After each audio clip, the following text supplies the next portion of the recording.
Boa noite, podemos nos sentar. Quero desde já agradecer o André pelo convite.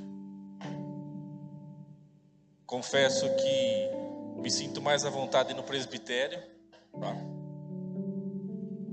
Mas é uma alegria estar aqui e uma grande responsabilidade também. Estar aqui diante dos jovens de Araraquara. Glória a Deus que eu estou vendo os jovens de Araraquara, né? Não que eu não vejo, mas alguns se escondem, né? Então agora eu descobri onde eles vêm. Glória a Deus, né? Que bom. E eu gostaria de estar partilhando com vocês esta noite, claro, diante de tudo aquilo que já vocês estão vivendo durante este tempo, de realmente entrar numa verdadeira intimidade com o Senhor. Eu não sei que semana que é essa, é a 4ª semana já, né? Então já estão aí dentro de uma caminhada. E como bem sabemos, aqui acredito que boa parte já tem uma experiência de fé, já tem uma caminhada na igreja. E a gente realmente precisa cultivar, alimentar a fé e este momento com Deus, de intimidade. Quanto mais a gente alimentar, quanto mais a gente cultivar, quanto mais a gente buscar realmente viver a nossa fé, mais a gente vai entrar numa verdadeira intimidade. Que é isso que nós queremos, não é? Vou fazer uma pergunta diferente. Quem aqui deseja o céu, levanta a mão. Glória a Deus. Então, meu irmão e minha irmã, não tem outro caminho. Quem deseja o céu precisa ter intimidade com Deus. Quem que você acha que vai encontrar lá no céu? Seus amigos, que talvez já faleceram, os santos, os anjos, também. Mas quem vai saciar a fome que tem em nós da eternidade? Não são os santos, não são os anjos, não. Quem vai saciar esta fome, esta sede que nós já trazemos em nós hoje, é o próprio Deus. Por isso que o céu, sim, começa aqui. Ah, padre, mas a terra, a nossa vida é um vale de lágrimas. É, mas o céu começa aqui. Nessa busca constante de uma intimidade com Deus. Por isso eu gostaria de partilhar com vocês uma passagem, a palavra de Deus. Está lá, quem trouxe a Bíblia, quiser acompanhar, pode também. O livro do Êxodo, o capítulo 3. Nós já conhecemos e tantas vezes já meditamos a vocação de Moisés e a sua experiência. Mas, como bem sabemos, nada é demais. Nada é demais quando nós assim nos colocamos a estar em oração e aprender, porque Deus é sempre novo, Deus não se esgota, Deus é sempre novo e traz uma novidade ao nosso coração. Então diz assim o texto: estava lá Moisés apacentando o rebanho de Jetro, seu sogro, sacerdote de Madiã, conduziu as ovelhas para além do deserto e chegou ao Horebe, a montanha de Deus. O anjo de Yahvé lhe apareceu numa chama de fogo, do meio de uma sarça. Moisés olhou e eis que a sarça ardia no fogo, e a sarça não se consumia. Então disse Moisés: darei uma volta e verei este fenômeno estranho. Verei porque a sarça não se consome. Viu Yahvé que ele deu uma volta para ver, e Deus o chamou do meio da sarça. Disse: Moisés, Moisés. Este respondeu: eis-me aqui. Ele disse: não te aproximes daqui, tire as sandálias dos pés, porque o lugar em que estás é uma terra santa. Disse mais: eu sou o Deus de teus pais, o Deus de Abraão, o Deus de Isaque. e o Deus de Jacó. Então Moisés cobriu o rosto, porque temia olhar para Deus. O texto ainda continua dizendo: e Yahvé disse: eu vi a miséria do meu povo que está no Egito, ouvi seu grito por causa dos seus opressores, pois eu conheço as suas angústias. Por isso desci a fim de libertá-lo da mão dos egípcios, e para fazê-lo subir desta terra para uma terra boa e vasta, terra que mana leite e mel, o lugar dos cananeus, dos heteus, dos amorreus, dos ferezeus, dos heveus e dos jabuseus. Agora o grito dos israelitas chegou até mim, e também vejo a opressão com que os egípcios o estão oprimindo. Vai, pois, e eu te enviarei a Faraó, para fazer sair do Egito o meu povo, os israelitas. Então disse Moisés a Deus: quem sou eu para ir a Faraó e fazer sair do Egito os israelitas? Deus disse: eu estarei contigo, e este será o sinal que eu te enviei. Quando fizerdes o povo sair do Egito, vós vos servireis a Deus nesta montanha. Moisés disse a Deus: quando eu for aos israelitas e disser: o Deus de vossos pais me enviou até vós, e me perguntarem: qual é o seu nome? Que direi?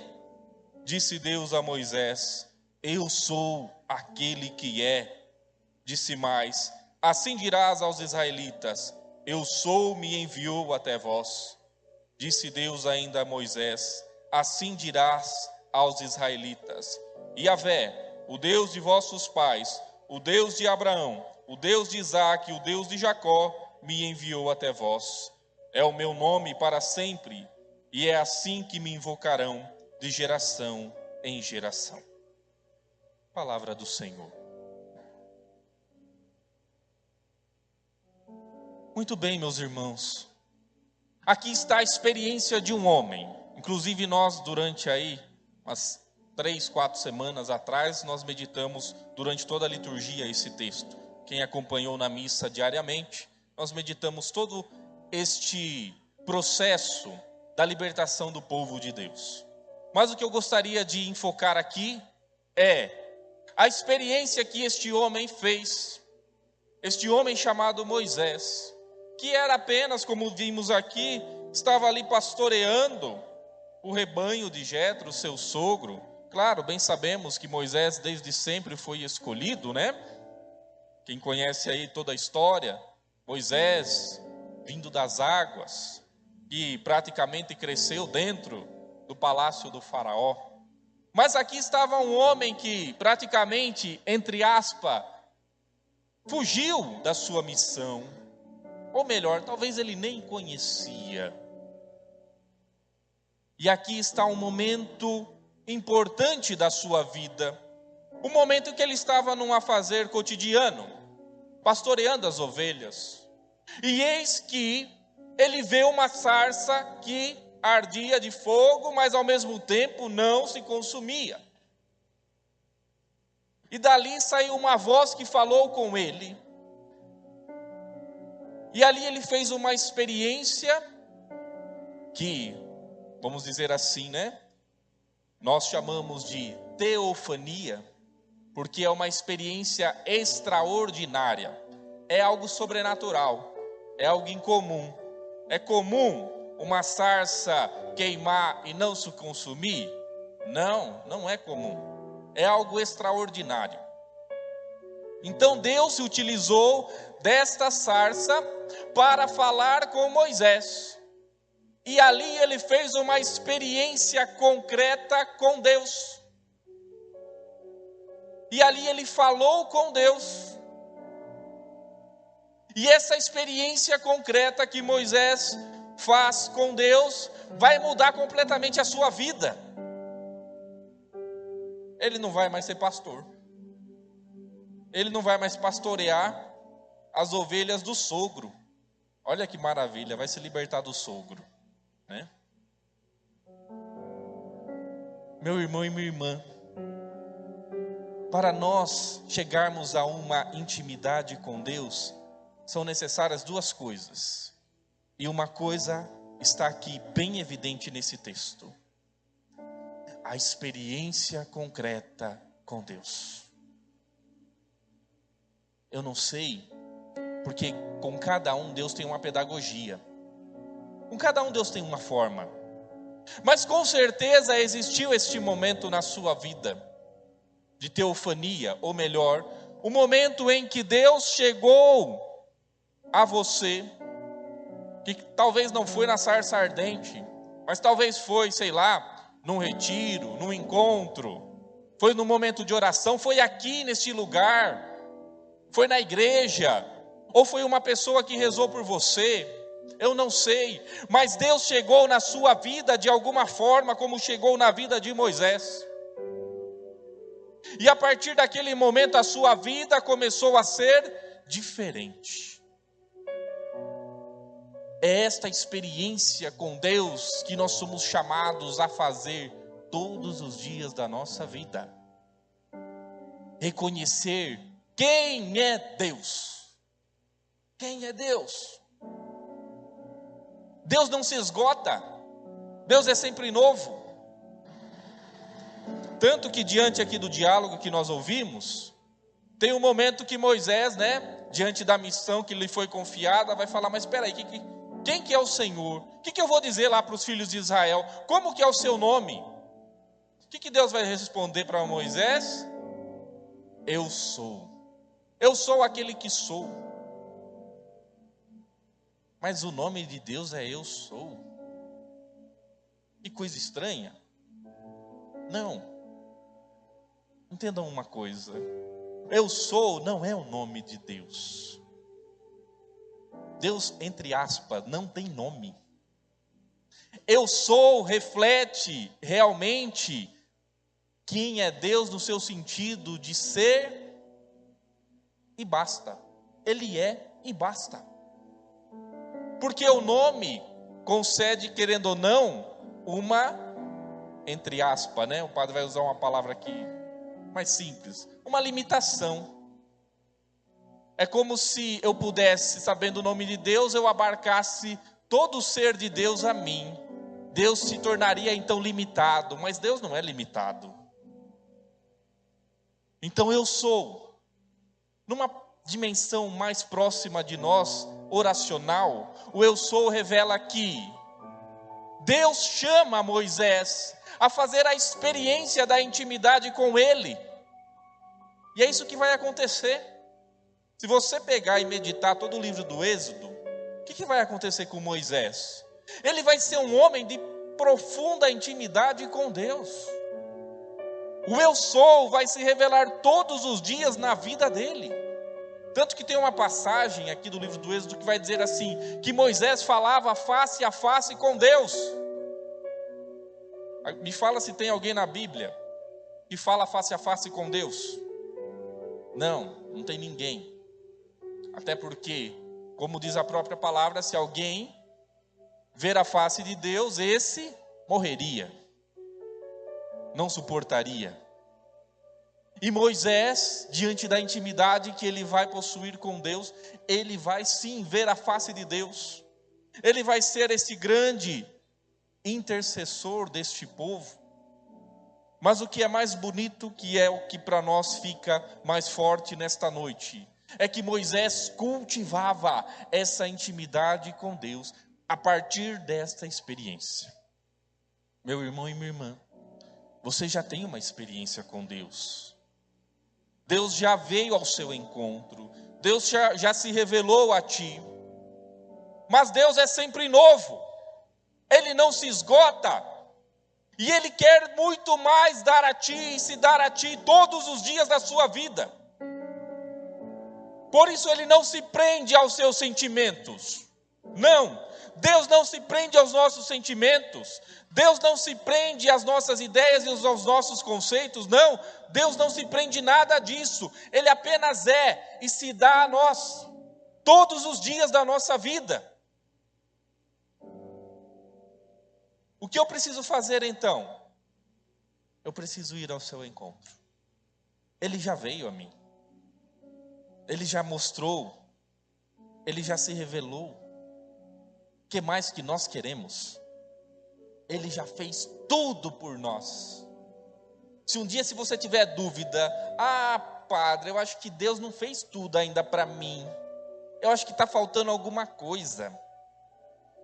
Se um dia você tiver essa dúvida de que realmente, será que Deus já fez tudo o que Ele podia fazer por mim? Você olha para lá, você olha para a cruz. E lá você vai ter a plena certeza de que Ele já fez tudo por você. Tudo que Ele poderia fazer, Ele já fez. Por mim e por você. Meu irmão e minha irmã, vamos ao encontro do Senhor. Vamos parar de brincar. Infelizmente, hoje, no mundo, há tantas mentalidades que querem realmente fazer com que o ser humano se afaste de Deus. Põe a gente até, entre aspas, numas coisas doidas, numas brincadeiras tontas. E é quando a gente vê, a gente já está se deixando levar. Vamos ao encontro do Senhor. Você está aqui esta noite, creio eu, porque você quer ir ao encontro do Senhor. Você quer realmente viver uma experiência de oração. Você quer ter um momento de intimidade com Deus. Então vamos ao encontro do Senhor. Não vamos perder mais tempo. É isso que o maligno quer, que a gente perca tempo. E hoje uma coisa que faz a gente, querendo ou não perder um tempo medonho, tantas vezes, são até os meios sociais, não é? O celular. Claro que o celular é um baita de um instrumento muito bom, inclusive tem gente que, utiliza para o trabalho e tantas coisas. Mas quanto tempo, você já parou para pensar quanto tempo que a gente pode perder no celular? Eu falo por mim, eu muitas vezes, não que eu fico também em rede social, nada disso, até evito, mas outras coisas que a gente acaba se preocupando e a gente perde um tempo medonho. E deixamos de fazer uma experiência, e deixamos de ir ao encontro com Deus, deixamos de rezar, deixamos de fazer uma boa leitura. Não vou nem perguntar, mas quem é que gosta de ler? Quem tem um bom livro em casa? Lê a história de um santo, ou um livro de espiritualidade? Não. Padre, tem tudo no celular hoje. Está tudo lá. Como se o celular fosse a salvação do mundo, Ou que a gente levasse o mundo no nosso bolso. Engano, cuidado. Pode levar a gente para a perdição. Nós somos chamados a fazer um encontro com Deus. E para a gente fazer o encontro com Deus, a gente precisa estar descalço. Como que Deus vai falar para Moisés? Tire as sandálias dos pés, porque o lugar é santo. E aqui está a segunda coisa necessária para uma intimidade com Deus.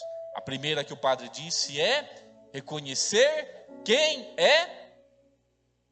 Não guardaram, Reconhecer quem é glória.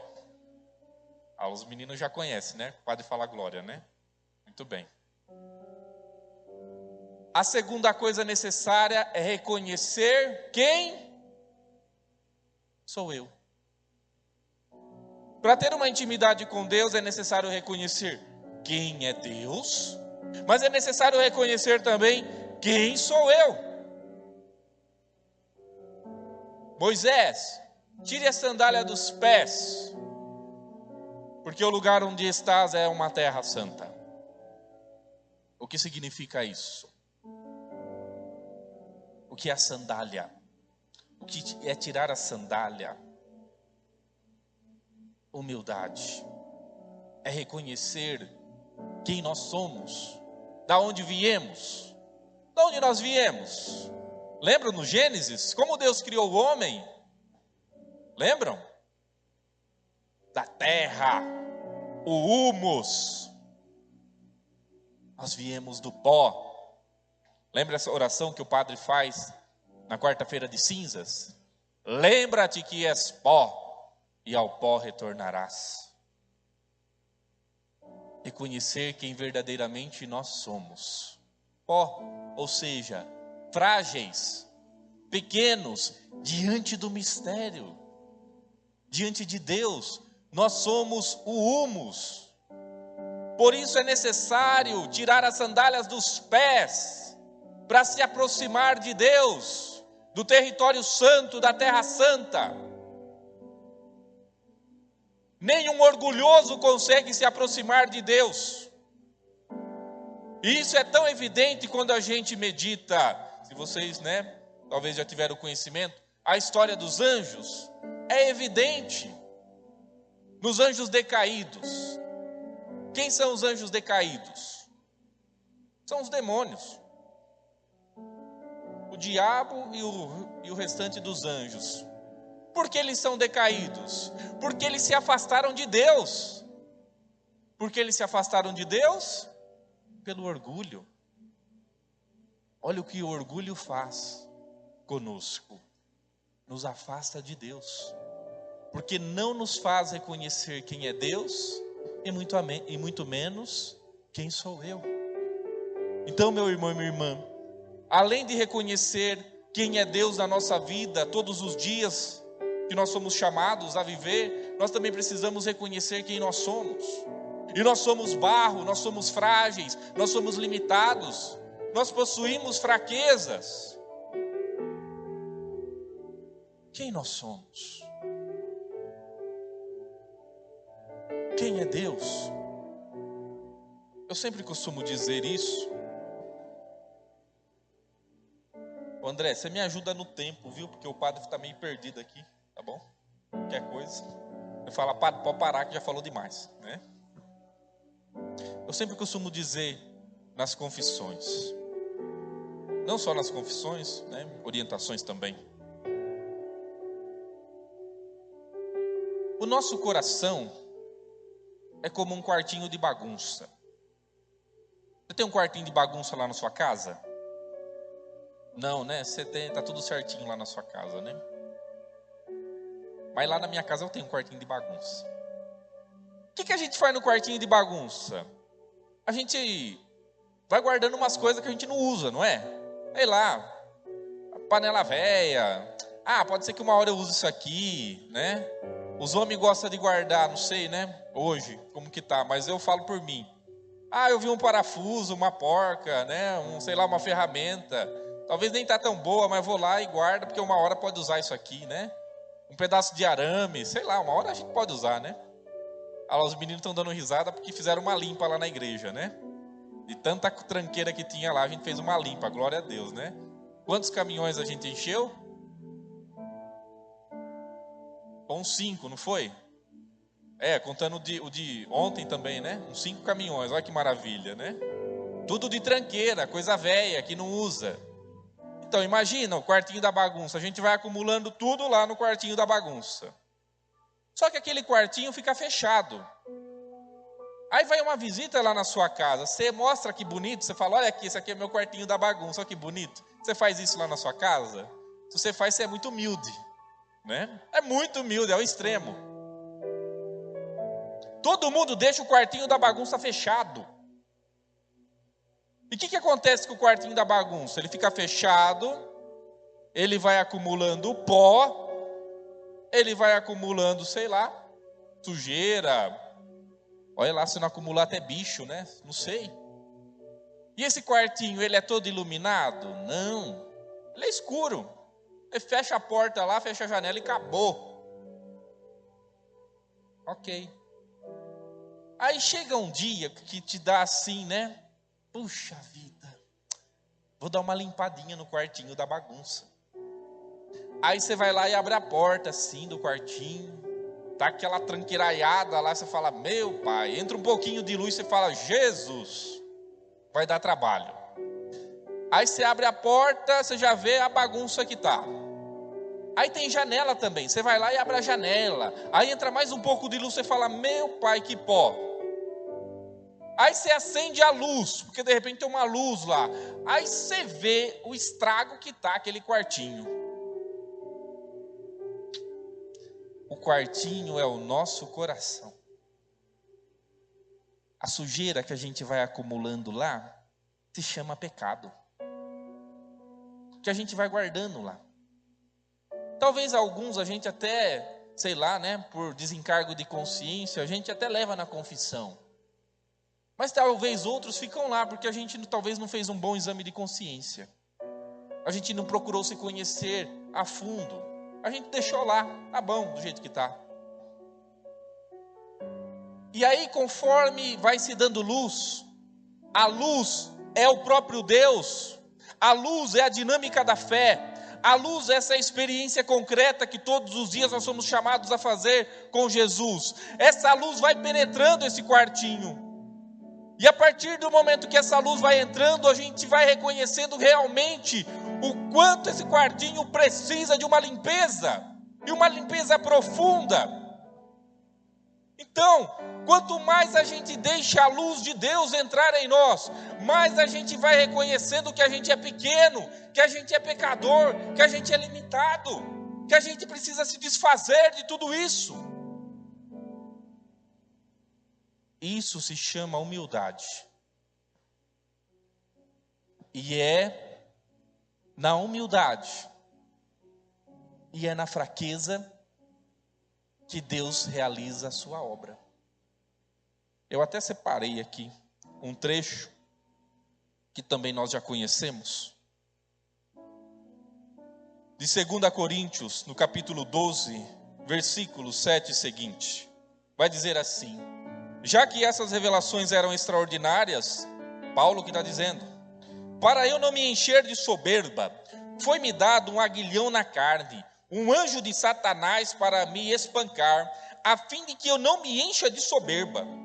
A esse respeito, 3 vezes pedi ao Senhor que o afastasse de mim. Porém, ele me respondeu: basta-te a minha graça, pois é na fraqueza que a força manifesta todo o seu poder. Por conseguinte, com todo ânimo, prefiro gloriar-me das minhas fraquezas, para que pouse sobre mim a força de Cristo.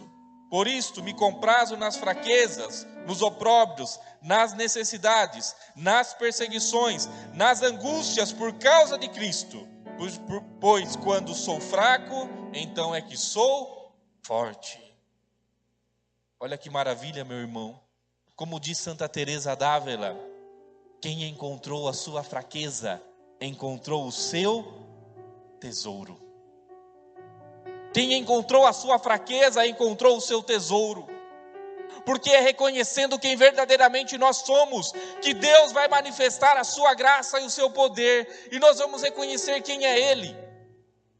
É na fraqueza que manifesta a força. É na fraqueza que se manifesta o poder de Deus. E um grande exemplo disso é o sacramento da penitência. Se um dia você chegar diante do padre e falar assim: ai, padre, eu estou aqui, mas não fiz nada de errado assim, sabe? Nada grave. Acho que eu fiz tudo o que precisava fazer. Eu fui na missa, eu rezei o terço, eu não matei, não roubei, não fiz nada de errado.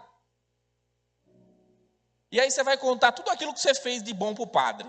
Talvez vai ficar lá meia hora. Nossa, padre, olha, eu ajudo aqui na igreja, eu sei lá, eu dou o dízimo, eu ajudo lá não sei na onde. Eu vou lá no grupo de oração dos Gerados pela Imaculada, eu ajudo o André, eu vendo brigadeiro na rua. Eu faço um monte de coisa. Aí o padre vai perguntar: filho, por que você veio aqui mesmo? Não, padre, eu vim para a confissão.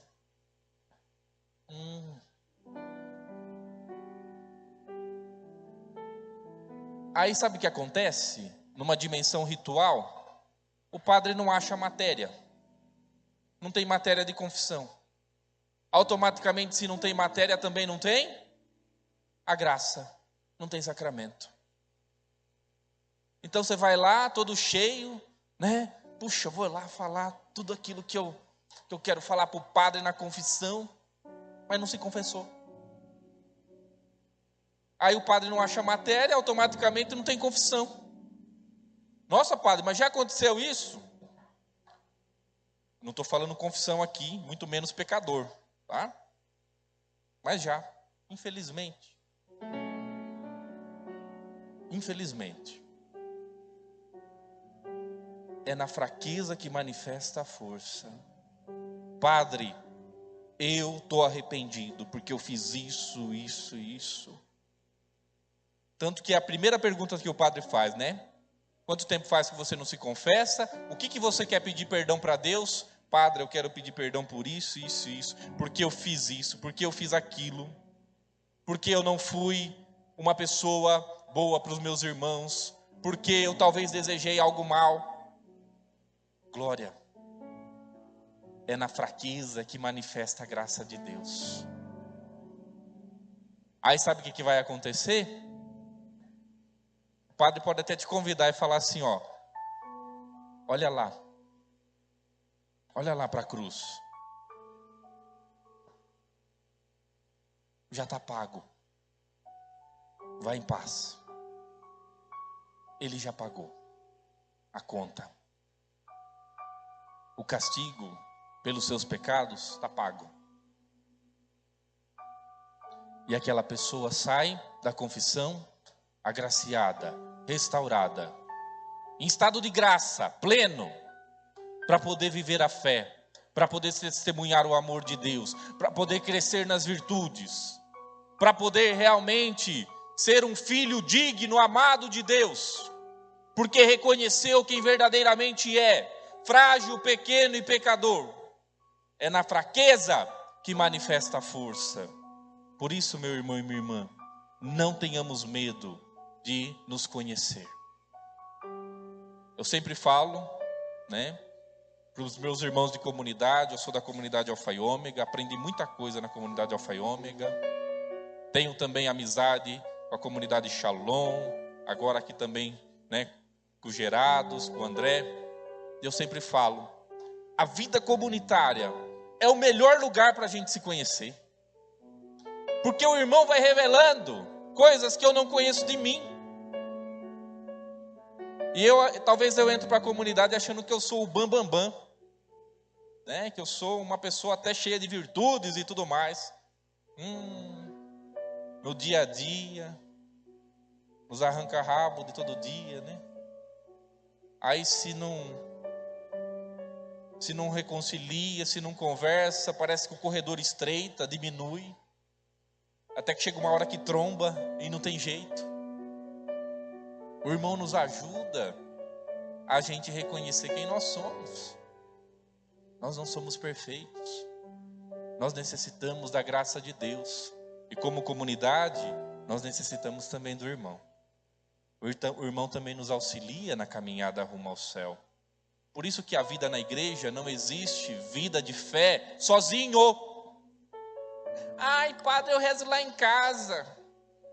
Eu acendo a minha vela, rezo a missa lá. Nada contra quem reza na sua casa, não estou dizendo isso, tá? Tá certíssimo, pode rezar. Ainda mais se você reza lá com o Frei Gilson, com o Instituto das Irmãzinhas lá, do Hesed, não, reza mesmo.